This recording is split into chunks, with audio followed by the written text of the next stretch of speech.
The word team is used in a lot of organizations to describe anything where two or more people are involved. However, groups and teams look very different depending on their purpose and organization. In today's show, you'll learn about the 4 unique types of teams and how to work within and lead each. This is Coaching for Leaders, episode 138. Produced by Innovate Learning, maximizing human potential.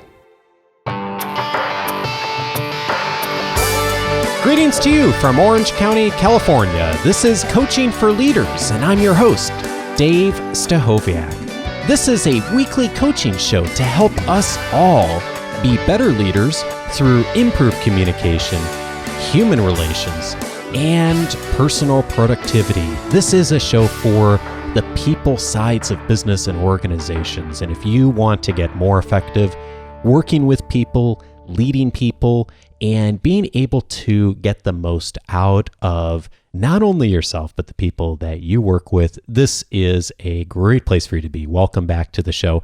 And I am just thrilled to be back with you this week and to welcome back a guest way back from episode 21. She was last on the show to talk about a very important topic that is really relevant to almost everyone in organizations, which is different types of teams. And in fact, today we're going to look at the 4 unique types of teams. And the person who's here is in studio and just the perfect person on this topic, and that is Susan Gerke.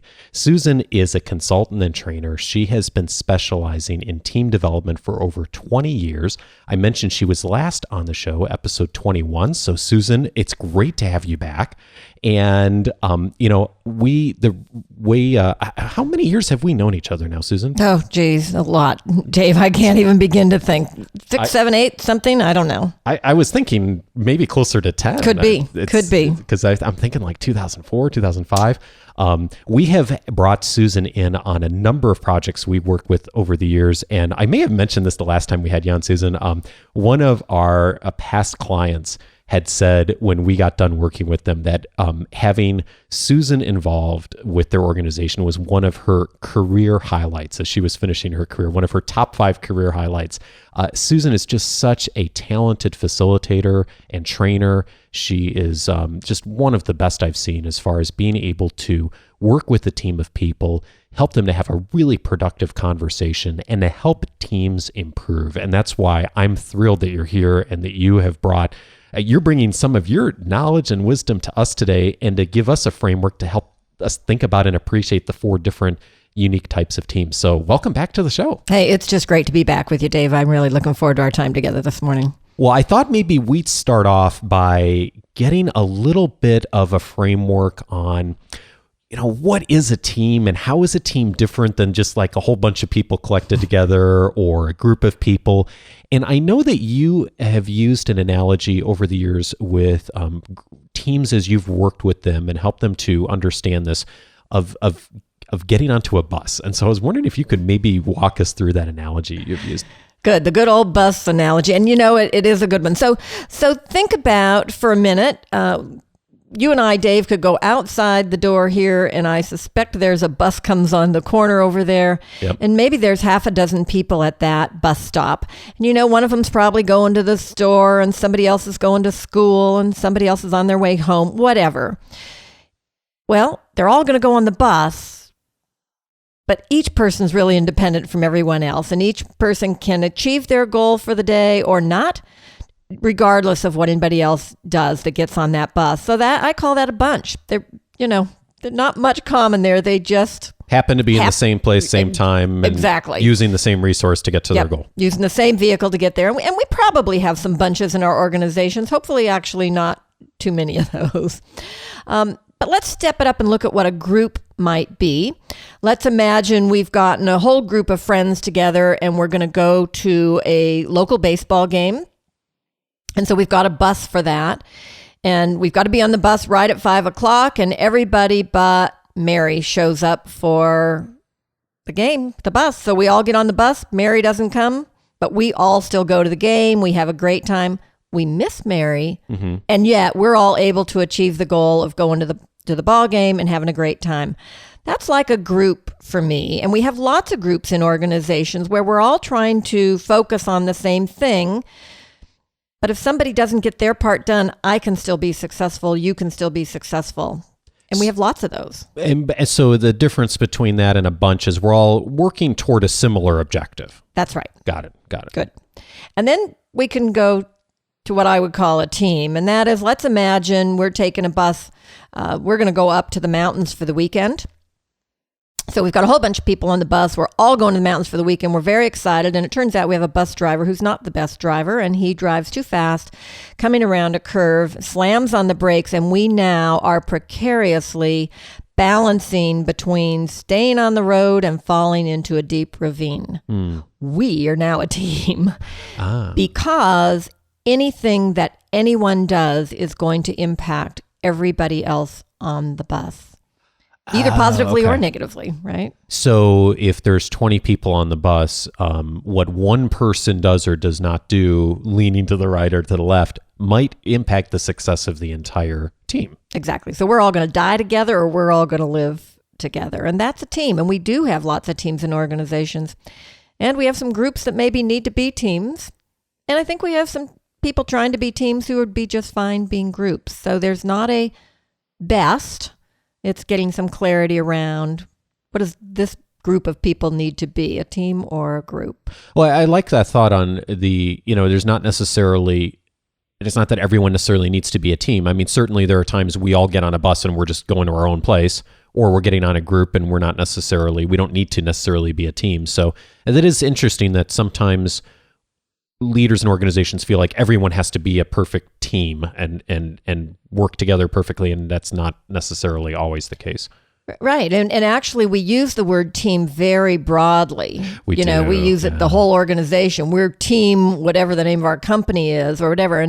And so we use it when we mean teamwork. We use it when we mean collaborating. We use it when we mean fun. We use it when we mean a structural thing as well. So the word's used very, very broadly, I think. Well, this is where I think our conversation today will really be helpful to people because one of the distinctions is thinking through, what is a group and what are the kinds of situations where you have groups, and then where are the places where you really have teams and need teams, and then also, how much expertise do people have as far as does it have to be the same type of expertise or does it have to be varied expertise? Right. And so we're actually going to walk through a model here that will look at these 4 different types of teams. And we have 2 variables that we're looking at. By the way, we're going to put a graphic for this in the show notes. So if you're driving down the road, you don't have to be making things in the air trying to figure out, what's this, that.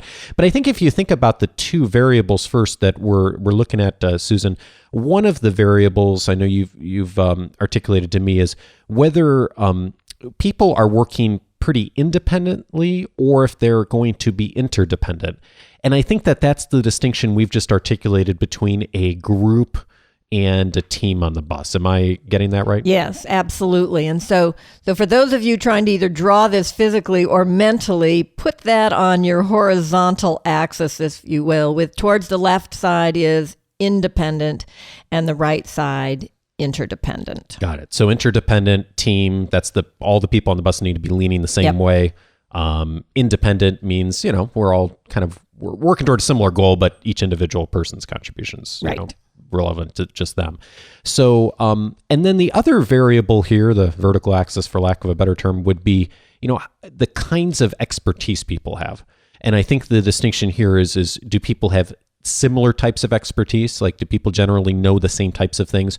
Or is there varied expertise? Like, I may be an expert in one particular area and someone else may be an expert in something else. Am I capturing that right? Yeah. So now if we go from bottom to top, then the bottom of that axis, if you will, is similar expertise. And as you move up would mean move towards varied expertise. So now you've got, if you draw the lines together, you actually come out with 4 different styles. You've got independent with similar expertise. Above that, independent with varied expertise. Move to the right side, bottom right, you've got similar expertise and interdependent. and you move to the upper right, and you've got the varied expertise and interdependence. So now you've got 4 types of teams, and these really are on continuums. And for thinking about this, it helps to think of it as 4 types of teams. Perfect. So let's look at something that is something I think that most of us would understand and appreciate is, how these different 4 types of teams play out on something that a lot of us would know, which is sports teams. Yeah, it's a great way to think about it, I think. And people say, oh, sports. But, we're familiar with sports, and it really and it does show, I think, very well what each of these 4 types are like. Yeah. Okay, so let's look at these. Which one should we start with? I find it helpful to start with the bottom left, which would be the independent and similar expertise. Oh, okay.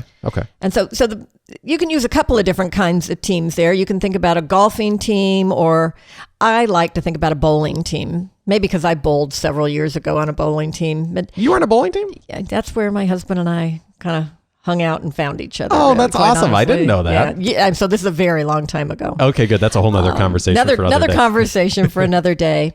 But think about this. On a bowling team, generally, let's say we've got 4 people on our bowling team. And so we all have to be able to throw the ball down the alley and knock down pins. And we don't have the option, if we leave a very difficult number of pins up there, to ask somebody else on the team to throw that ball for us. We each have to knock our own pins down, which means we have to have the same expertise, right? Yep. And then in terms of interdependence versus independence, well, you could be off, Dave, getting us some beers. Well, I'm having a conversation with, Jill over here while Fred is taking his turn. And so we don't even have to watch each other or pay any attention while we're taking our turns. We just have to, when it's our turn, we get up and do our turn. And so we really are very independent.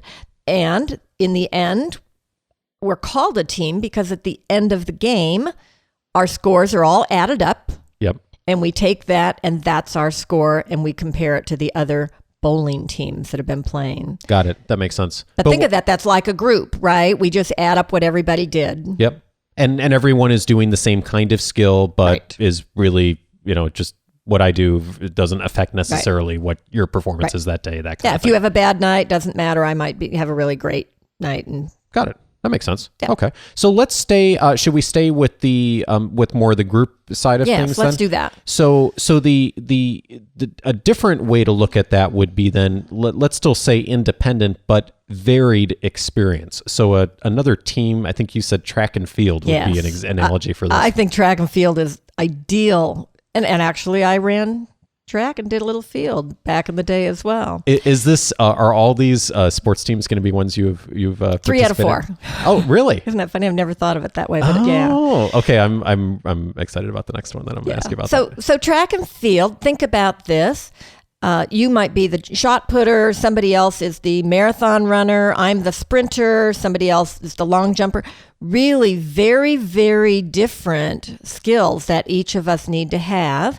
And I can be doing my event at one end of the field. You might be doing it at the other end of the field. Some events last a minute or two, and that's the end of the track meet for that person. And some events, of course, like a marathon, last for hours. At the end of the meet, we just add up how everybody did in their events, and that's how we did as a quote-unquote team. So again, it really follows the group model of what I do today versus what you do on your activity has nothing to do with each other's achievement for the day. It just impacts how the overall total comes out.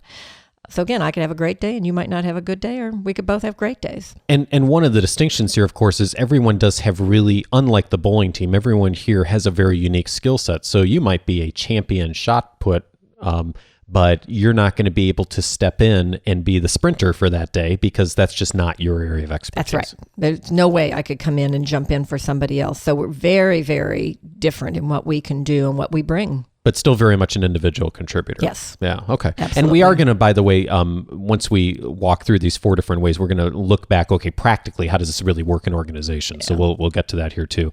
Okay. So so those are kind of more on the group side. Yep. On the team side, let's move over and look at, okay, if we have to work more interdependently, like all of us on that bus that need to sway one way or the other to make sure it stays on the road. So should we look at similar expertise first? Yes, I think that's a good place to go. Okay, so let's go back to, again, if everyone has maybe very similar expertise, but is now more interdependent, what kind of an organization or sports team would that look like? So one of the ones that often comes up when I have people kind of guess is a rowing team, because think of that, we all have to just row, and we have to do it very much in sync, and the more in sync we are, the more successful we are. The one I like to use, because here we go back to my past again, is synchronized swimming. That was my sport for 3 years in high school, actually. I had no idea you were a synchronized swimmer. Oh, yes. Wow. Absolutely was. But think about this. We don't have some people on the team who do arms and some who do legs. We all have to be able to do all of those things. And the interdependence comes from our score is based on how in sync we are. So our fingers need to break, if we're underwater, our fingers need to break the surface at the exact same moment. We need to come out the exact same height. We even turn our head at the same moment and even break into a smile together. And the more synchronized we are, the better our score. And so very different from bowling, where we don't even have to pay attention to each other. Here, every move we make has to be totally in sync with our partner. Got it. So the individual's skill set and expertise is still very similar amongst those people, but now I really have to be paying attention to what everyone else is doing, because I could be brilliant on my own, but the organization as a whole will fail if I'm not paying attention to what everyone else is doing. That's right. Makes sense. Okay, good. Yeah. And then our final of these four is both very interdependent, but also having tremendously varied expertise. And the sports team here you've described as a football team. Football team is the sports team, I think, that really works best for this. And part of that is, think about football. We have a different team for offense than defense. I mean, the same guys don't even play both of those. And in many sports like basketball or soccer or baseball, everybody plays both an offensive and defensive roles. Not in football. And so very unique. And then, of course, we have people who all they do is kick, and people whose job is to pass, and people whose whole job is to knock other people down. And so very specific and unique skills. And the interdependence is amazing. If you're the running back, and let's say you're an end, right? I am the quarterback. When I throw the ball to you, I don't throw it to where you are right now. I throw it to where you're supposed to be. And the only way it works is if the guys who are supposed to tackle get their job done, then it all works. So very interdependent on one another. The only way the whole thing comes together is if each one of us is doing our part and it all comes together. That's pretty interdependent. And we do have that in organizations. Yeah, and this is great because I can really see all four of these just based on those different kinds of sports teams. And I think all those four different types of teams work in very different types of sports and in very different types of situations. Exactly. So let's now look at how this shows up in organizations and how what are some types of teams and organizations. And one of the things I really would encourage all of us listening to do is to think through, okay, the team you're on, or maybe you lead, or maybe you're a part of a couple teams, start thinking through what kind of team is yours most sound like? And is that the right place for your team to be? And if it's not, we'll talk about some strategies and tools for that too. But let's go back now. Let's go to that first one again, the bowling team. So this is, again, people with pretty similar expertise, but working very independently. What would be a kind of an organization in the business organization world, or a team where you'd see that show up? One of the ones I like to use is an accounts payable department. So let's imagine there's maybe 5 of us who do the accounts payable. Each one of us is responsible to manage the vendors, to be sure we've got all the paperwork for them, to process their invoices, to send out checks, to et cetera, right? All the things we need to do for accounts payable. But maybe you have A through E, and I have F through M in the alphabet, and somebody else has N through, P, and so on. Yeah. And so we just divide it up and we all do the exact same, come to work every day. We do the exact same thing all day just for our set of vendors. And it works great, right? And at the end like of the a month, bowling team, and at the end of the day, you add up the total number. Yep. And how are we doing on accounts payable? We just add up how each of us are doing, and that's what the status is of accounts payable in the organization. And so there are other kinds of departments that make sense that way as well. Yeah. It's nice for backup. If I'm out, you really could do my work for me because you've got all the skills that are needed in order to do what I have to do.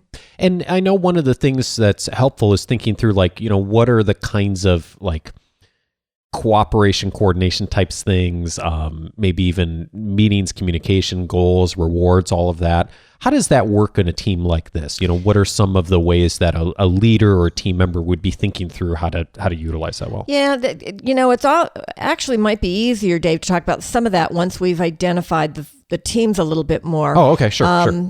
So let's hold on to that for a minute if we could. We'll go to the next one. Just get the examples out. Yeah, sure, I think that'll help people. Okay, sounds good. So let's go up to the track and field example again. So this again is varied, pretty varied expertise, but still working pretty independently. And you've written down here on our notes that a sales team is often a good analogy for this. Or it could be. But so let's talk about a sales team.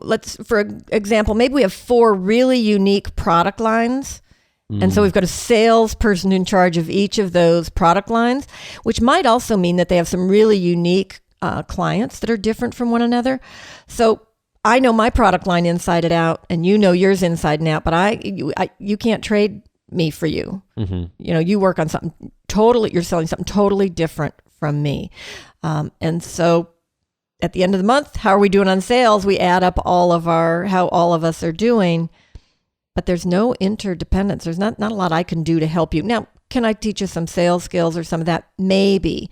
But how I spend most of my day and who I'm talking to and how I sell to that client that kind of a product might be really, really different from yours. Yours might be a real quick sales cycle. Mine might be months or years long. And so you can imagine that. I resonate a lot with this, just thinking of my work over the years with Dale Carnegie is very much a organization that is kind of follows this model of very much, varied expertise levels for sure, but working very independently. People on a sales team have different skill sets, different types of clients that they work with. Yeah. Exactly. And there are a lot of others in different ways we do this in organizations. We sometimes put cross-functional groups together for a short while to do something. And depending on how they do that work, sometimes they end up being a track and field team versus a football team. Got it. And that's some of the conversation we'll continue with. Okay, great. So that's kind of what that varied expertise, very independent kind of organization looks like. So let's go down now again to the synchronized swimming team. So again, similar expertise. Everyone in the organization is fairly knowledgeable about the same types of things, but again, very now interdependent on each other for success. And you mentioned a call center is something that is aligns with this. Yeah, I've had some clients who really focused on having excellent call centers, and certainly everybody has to be able to respond to calls and answer calls and handle whatever call comes to them. And so there's your similar expertise. However, the level of coordination to be sure the calls are going to the right place, and if a call needs to go to a second level person, that's happening appropriately and people are picking things up from the calling queue and that everything's being handled. There's a lot of coordination and cooperation with that as well. And so that ends up being kind of an interesting example, I think. You as you were saying that, I was thinking almost a software team in some ways could be similar to this too, where a lot of times people will have a similar expertise as far as coding, but they do have to work really closely together as far as communication to figure out what everyone's working on, who's doing the debugging, who's doing the checking of everything. So and if we're working on an application together and we're putting together pieces of it, it's got to all come together at the end. Yeah, and so the coordination becomes really important. Okay, makes sense. And then of course, the football team, again, varied expertise and quite highly interdependent with each other. would be more like an executive team or leadership team. Yeah, and there's lots of other kinds of teams and organizations too. But the reason I like to talk about executive teams is because I think the ones that really work well do operate this way, and the ones that don't operate like a track and field team. Think about this. We've got the head of marketing, the head of research, the head of HR, the head of finance, etc., right? And so they do each bring a unique aspect about the organization together. When they're together as a team, generally the role of that team is to be running the organization, not to be making decisions about marketing and HR and research and so on. And so the conversations they should be having are about, hey, here's something going on in the marketplace. How is that going to impact us financially? How should we be looking at that from a research point of view, and making decisions together that are organizational in nature and running the business? Now, as soon as I'm done being in my leadership or executive meetings for this week and those kinds of things, I do go back to leading marketing or leading sales or leading research, whoever it is. And that might be a different kind of team altogether. But what happens, and so an example I think might be helpful at this moment. I was working with the IT team in an organization. So it was the top managers in IT, or directors, right? It was a pretty high level group. It's the head of IT and his direct reports. They were quite certain they were a football team because they meet every Friday and have this great meeting on Friday. And so I said, well, tell me about your meetings. Oh, we each go around and talk about what's happening in our part of the organization. I said, okay, and then what do you do with that information? Oh, nothing. But boy, we're a football team because look at us. We're all different. We're all unique. We're all specialized, and we come together and talk about that. And so I got them to start thinking about is, what does the organization want you to be doing about IT? How are you formulating your strategy and thinking to the future about how you're really going to manage IT and keep your company on the front edge of this, if that's what they need you to do? A little light bulb started to come on, and they realized they'd been acting like a track and field team. And maybe some days that's okay, but organizationally, really, the CEO was looking for them to lead the organization into the future relative to IT. And the only way they were going to do that is to work with each other interdependently and pull, it's not just about the network or the systems or the laptop, the desktop and so on.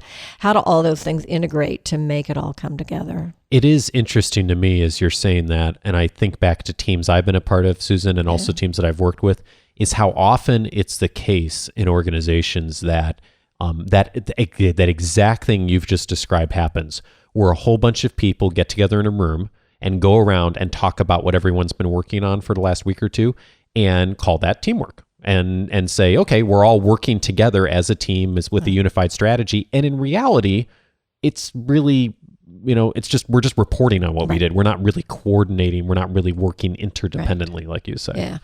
And so a really good cross-functional team that's put together that has somebody from research and marketing and development and manufacturing, all that, when their work is best is when they work from beginning to end to decide what's the product and how are we going to place it in the market and when are we going to get it out and so on, instead of research coming up with an idea, sending it over to engineering, who gets it a little bit clearer, who sends it over to manufacturing, who creates it, and now gets it to marketing and sales, who go, who wants this thing, right? Yeah, that happens a lot in organizations too, unfortunately. Well, this is a good transition point then to some of those things I think I was exactly jumping ahead on earlier here, which is, okay, so we figure out maybe where we are right now as a team, and maybe where we are is good. And so figuring out how to maximize that, but also maybe where we want to transition to.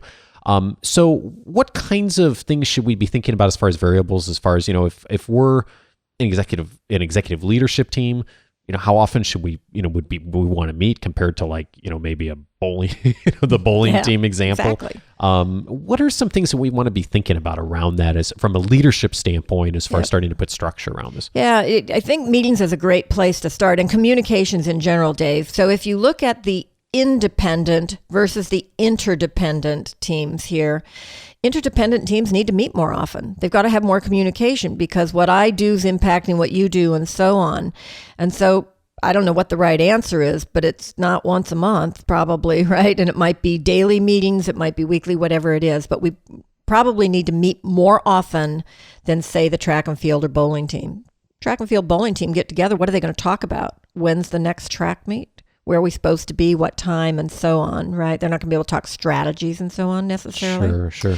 And so number of meetings is important. And think about a football team. They not only have lots of meetings during the week getting ready for the game, but they have meetings during the game. We call them huddles. But really, they're meeting constantly to be sure they're sharing and exchanging information so that they can continue to adapt to what's happening in the situation.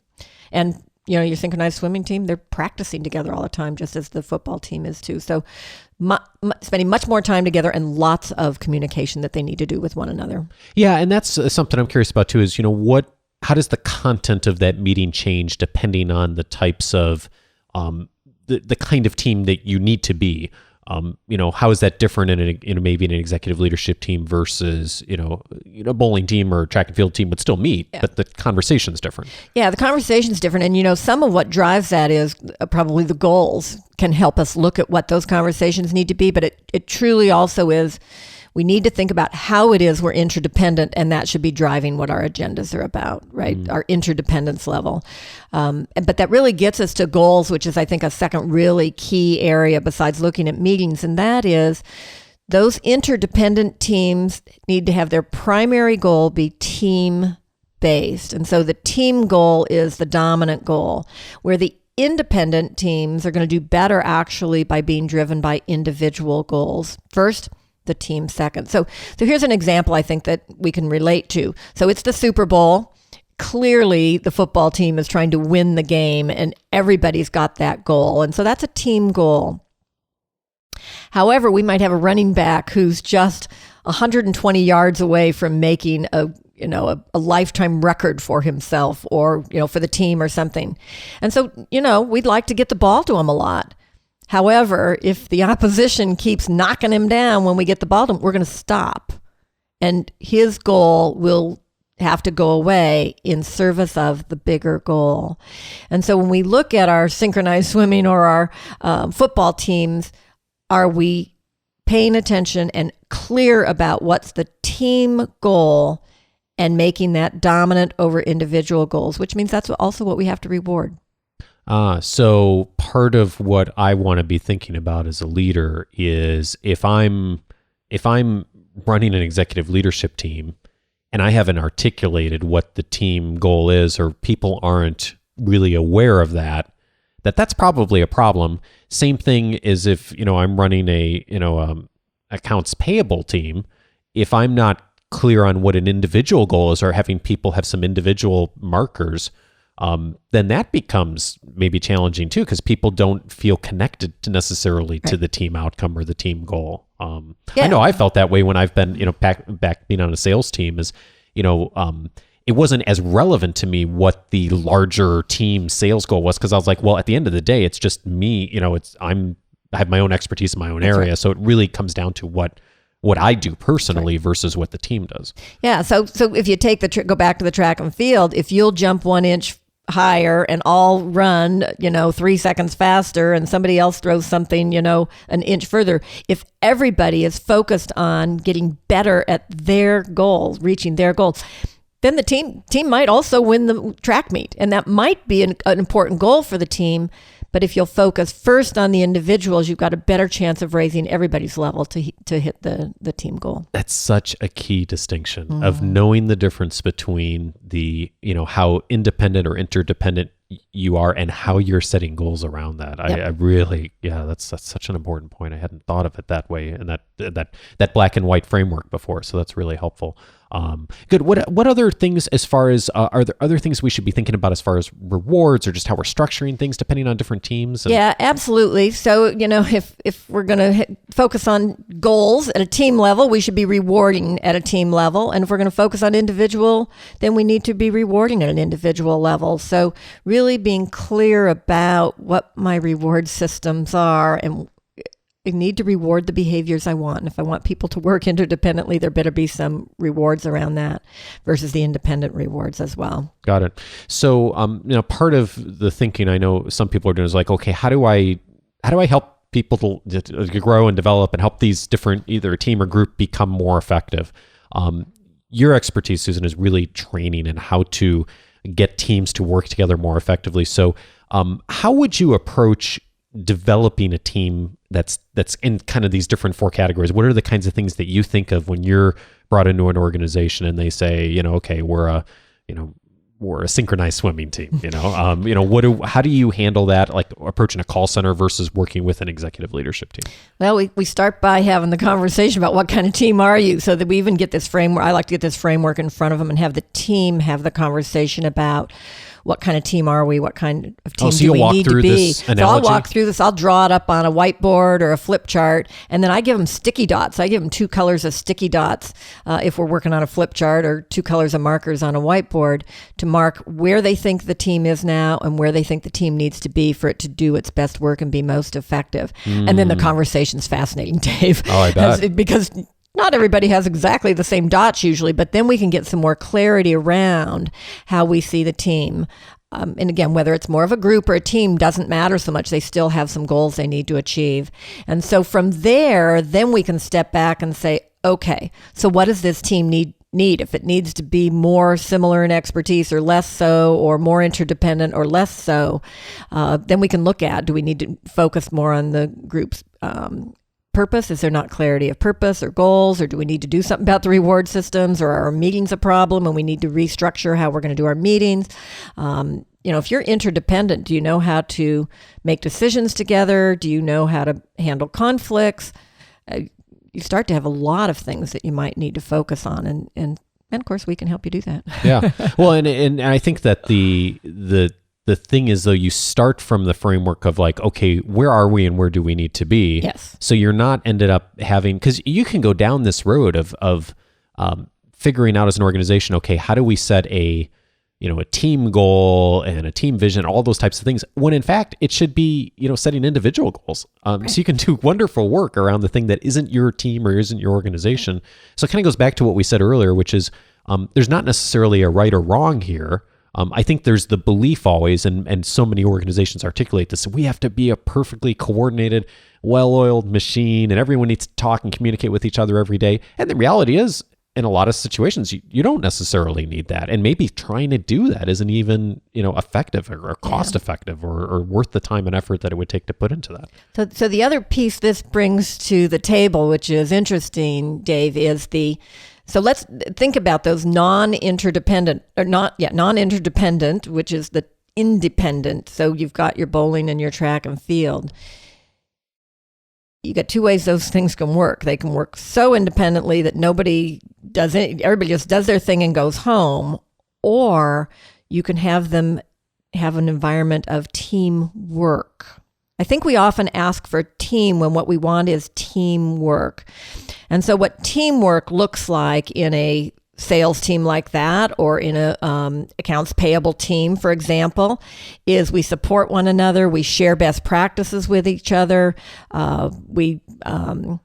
If particularly in a bowling, in the accounts payable team, if I'm out for a week, you pick up my workload for me or help me out if you can. We laugh together. We, set some goals together that we can have and have fun with that. And so the difference in what it feels like to be on one of those that has teamwork versus doesn't makes all the difference in the world. We talk so much about morale and engagement and so on. We don't have to be interdependent in order to be engaged and have a great time. Independence might be the best way to get our work done, and yet we can do it with great teamwork, which is a much more engaging environment for people to work in. I love it. I'm glad you made that distinction. And you're so brilliant at doing this for people. And so I wanted to mention 2 resources that will be really helpful for folks if this is something that either you're involved with a team or maybe you're leading a team, this is something you'd want to look at as a resource. First of all, is Susan, you've written a book in the past, and it really overviews a lot of these types of things, and also what we'll be talking about. You're actually going to be back on next week's episode too, because we're going to continue this conversation about teams. And the book is called The I in Team. And I was wondering if you could maybe say a little bit about what people would find in the book. Yeah, happy to do that. So people often say there is no I in team. And my co-author, Linda Behrens, and I are very clear that there is an I in team, and that's the individual. And so our premise is, if you don't understand what each person brings to the team and see each person as an individual, you're going to have a hard time getting what you're getting, the camaraderie and the teamwork and all those things that you're looking for. And so actually the book starts out with a focus on temperament, which is a pattern that we know about people. Not, people have a nice temperament or a bad temperament, but actually a temperament model that comes way back from Kiersey's work. But then looks at the stages of team development and looks at what's happening for the individuals based on how they're put together from a personality point of view, each stage along the way. We do look at bunch, group, and team in the book, so that analogy is in there. And then there's lots of specific tips for leaders along the way. And the topic we're going to spend time on next week is the stages of team development, and that's got very, very close connection to what's in the book. Absolutely. Great. So that's a great resource. I mean, if this has sparked your interest on things that would be helpful, if a framework around teams.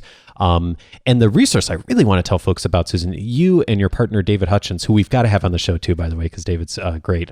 And he's just such a brilliant storyteller, is to, one of the things that a lot of organizations struggle with is that they know they need to do more development around how to get their teams to be more effective.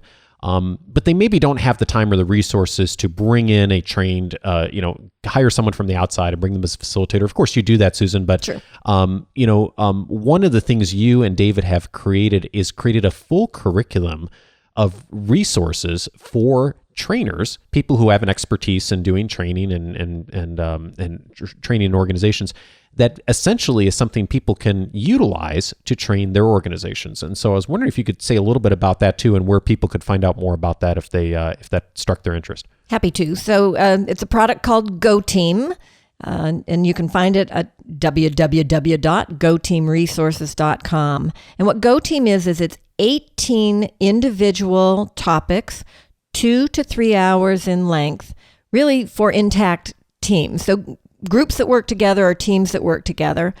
They're the topics that I've certainly learned over all these years, the ones that teams need to focus on.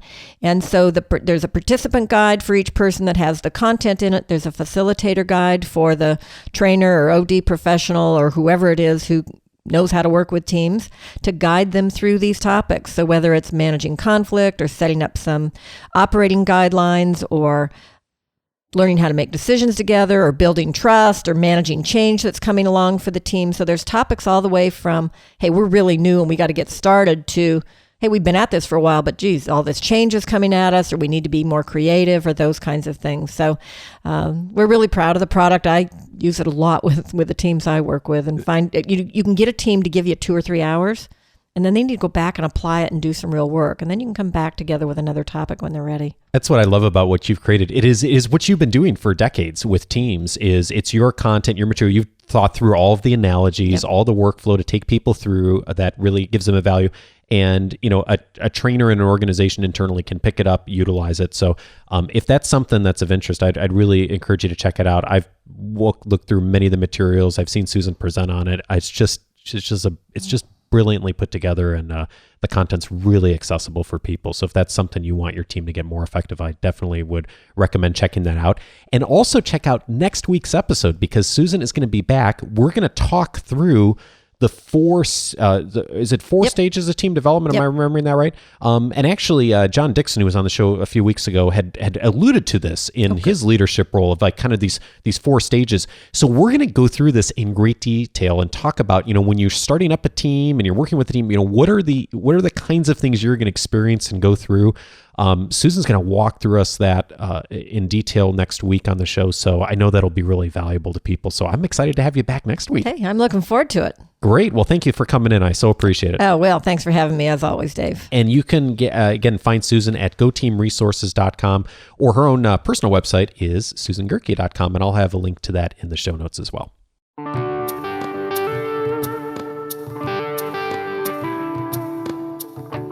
A big thanks to my friend Susan Gerke for being on the show today. And as we mentioned, Susan is going to be back for episode 139 next week.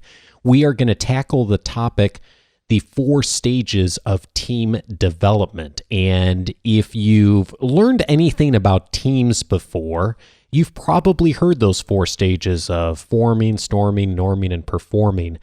But we are going to go into great depth on those. And more importantly, we're going to talk about what, as a leader and also as a member of the team, you want to be doing at those stages to help the team progress and to keep from running into a lot of the obstacles and realities that many teams run into. So definitely check that out next week if you either lead a team or are part of a team, and that's just about all of us in one way or another. And even if you don't fall in that situation, you probably will at some point in your career, if not the majority of your career. And I would love, of course, to get your feedback on our conversation from today as well on these 4 types of teams. And so please do feel free to join the conversation online. If you have comments, questions, or feedback, or you have something you'd like to add to the conversation, we would love to hear from you. And that is at coachingforleaders.com/138. I've also put up there the notes we talked about today, plus the graphic and some of the graphics that Susan has in her materials, which I just thought would be helpful to you. So definitely check those out. Of course, if you get the weekly updates each week, you're already going to get that in your mailbox on Wednesday. So watch for that as well. And as always, if you have comments, questions, or feedback about the show in general, anything around communication, human relations, or personal productivity, you can always get that to me at coachingforleaders.com/feedback. And I do have one question this week. Actually, I have a few questions, but unfortunately, I don't have time to hit all of them. But I do have one question that's actually been waiting here a couple of weeks from Laura. Laura, thank you for sending this in. I'll read it here and then respond. Laura says, I'm an introvert, plain and simple.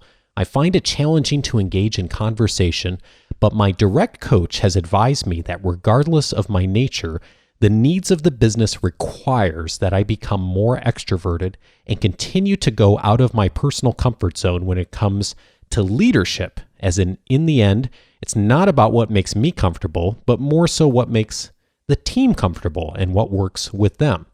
And although I agree that I should be less intense and more vocal, I also firmly believe that the worst advice you can give someone of an introverted nature is to become more extroverted. While I understand that the needs of the business and the team should trump my own, I would appreciate some advice on how to do this and be less shy or unsure while doing so. Well, Laura, thank you so much for this question. It is a question that many people have, I know, thought in this community, and a question I've gotten several times just because I've spoken on this show that I'm really consider myself an introvert, and your question speaks to me because it is me too. And it reminds me of something that happened to me almost 20 years ago now. I was going into my freshman year of college at the University of Illinois at Urbana-Champaign, and I had shown up for school, and I was living in one of these dorms, residence halls, as the people who work in universities would call them. And there were 40 or so people on my floor. And I remember our RA, our resident advisor, got us all together for the first floor meeting before school started. And there was, 40 or 45 guys were all in this floor lounge packed together. And it was just people on top of people and all trying to get in there so we could hear what our RA had to say. It was the middle of August in the middle of central Illinois, no air conditioning. It was hot. It was uncomfortable. No one wanted to be there. And at that meeting, he was, one of the things he needed to do was to get floor officers, so president of the floor, vice president of the floor, who would serve the group of guys that year.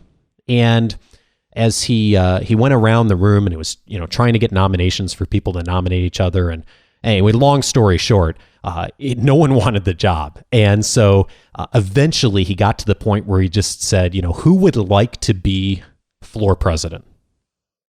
And he asked that question. I remember there was silence in the room. And I don't know how long it was. I don't know if it was 10 seconds or 20 seconds or whatever. But in that 10 seconds, I had like a whole series of thoughts went through my mind. I remember thinking that at that point in my life, I had realized toward the end of high school that I needed to get out of my comfort zone better. I needed to be more able to communicate with people, to get my message out there, to be more confident in expressing myself. I was just such a shy, quiet kid in high school. In fact, my entire childhood, I was quiet and shy, never said much. And I realized that, well, that's who I was. I also wanted to be, I wanted to have more tools than that. I wanted to be able to interact and engage with people in the times I wanted to. And I knew that going to college, I really wanted to get better at that. I didn't want to change who I was, but I wanted to get better at stepping out of my comfort zone, of taking risks, of being more vocal. And so that whole series of thoughts flew through my mind in about 10 seconds, and no one in the room said a word. And I sort of sheepishly raised my hand and I said, "Okay, Mike, I'll do it." And as soon as I did that, everyone in the room breathed this huge sigh of relief because they didn't have to do it. And I was like, what did I get myself into?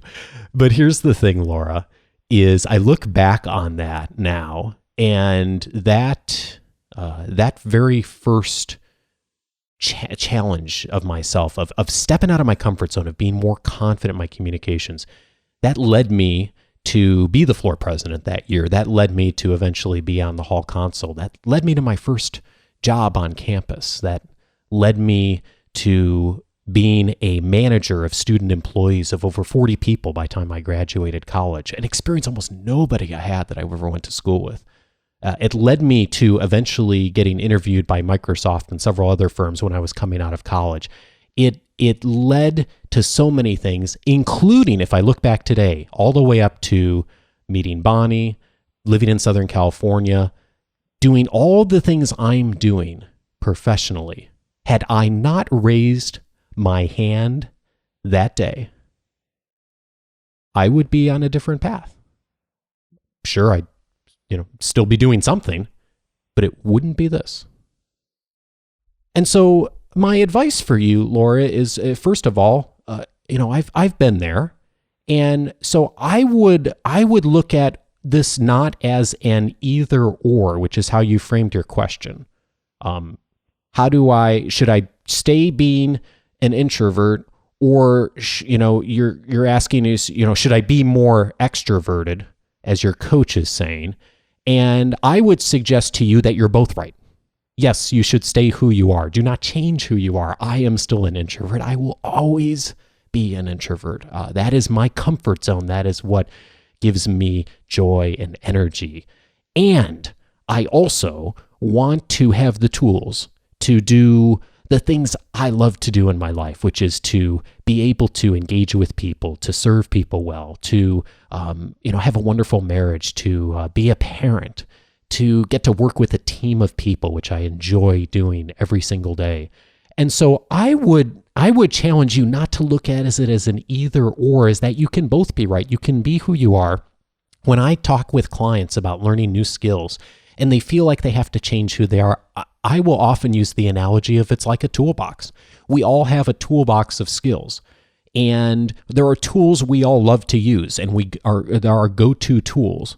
But we can also learn how to use new tools, and we can build the number of tools that we have in our toolbox.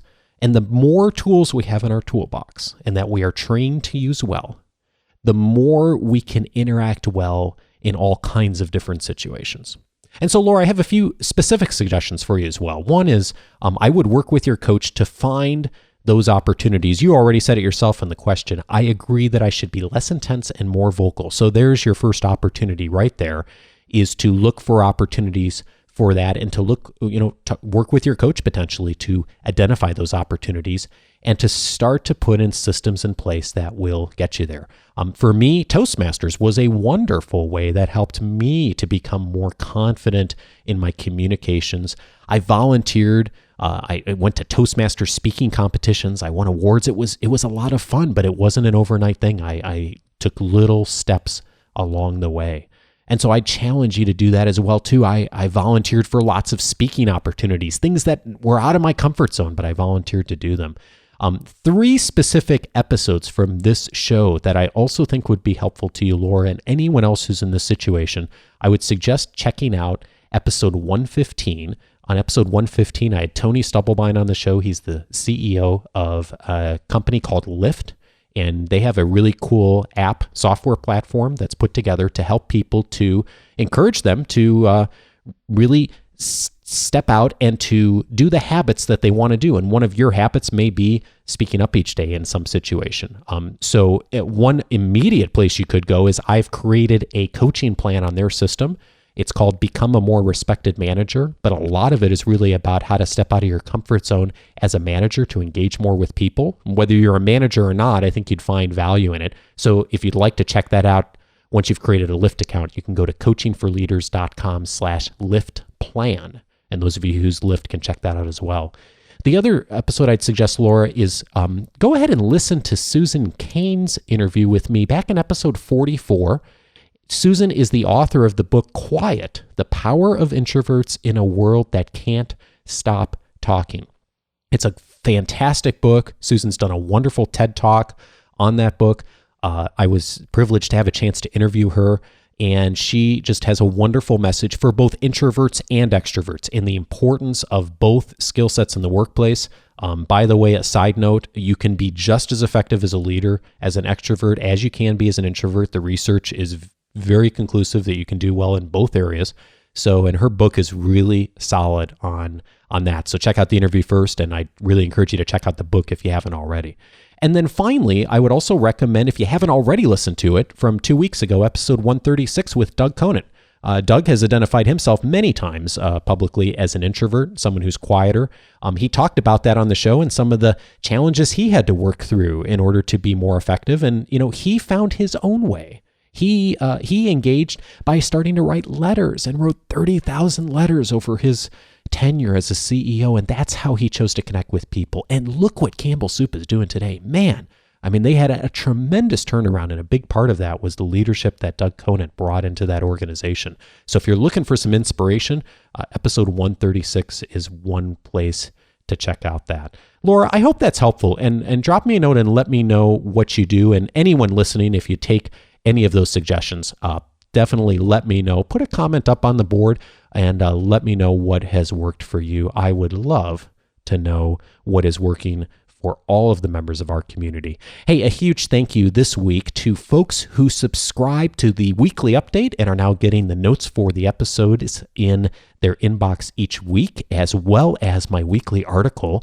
And that this week is Hector Abeg Garcia, Sanjani Ramkusum, Michelle Ribb, Kristen Albert, Corey Johnson, Lori Olson, Christine Bruder, Barbara Ferranti, Corinne Cope, Heather Balsarek, Allie Murray, Wendy Sudendorf, Philip Jackson, Chris DeHeel, Dumasani Gubaza, Craig Kopaway, and Yevs Yank Harry. Yevs, I hope I'm saying your name right. If I'm not, please send me an email. Let me know. I will correct it on the next episode. I do publish an email each Wednesday that will give you a booster shot between the shows on how to lead better, give you some advice on communication, human relations, or personal productivity. It's an article, usually a story, plus the notes from every episode, including this episode and all the graphics from Susan. So if you'd like to get that in your inbox each week, just go to coachingforleaders.com/subscribe, and I would love to formally welcome you to the community.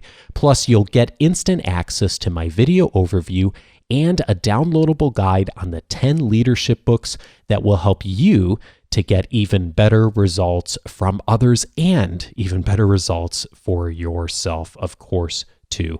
Hey, a big thank you as well this week to Anthony out in the UK, big shout out, Anthony. Thank you so much for the kind written review you left on iTunes. Just really nice of you, man. I appreciate it so much.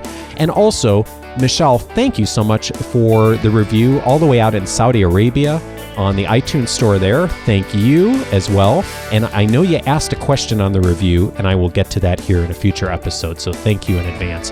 Hey, if this show's been of value to you as well, it is tremendously helpful to the community to get reviews on the major audio directories. So if you use iTunes, coachingforleaders.com/iTunes, and if you use Stitcher, coachingforleaders.com/Stitcher, and please leave a written review there.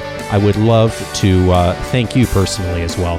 Hey, have a great week, and again, join us next week. Again, Susan Gerke will be back for episode 139, The 4 Stages of Team Development. Thanks, everyone. Take care.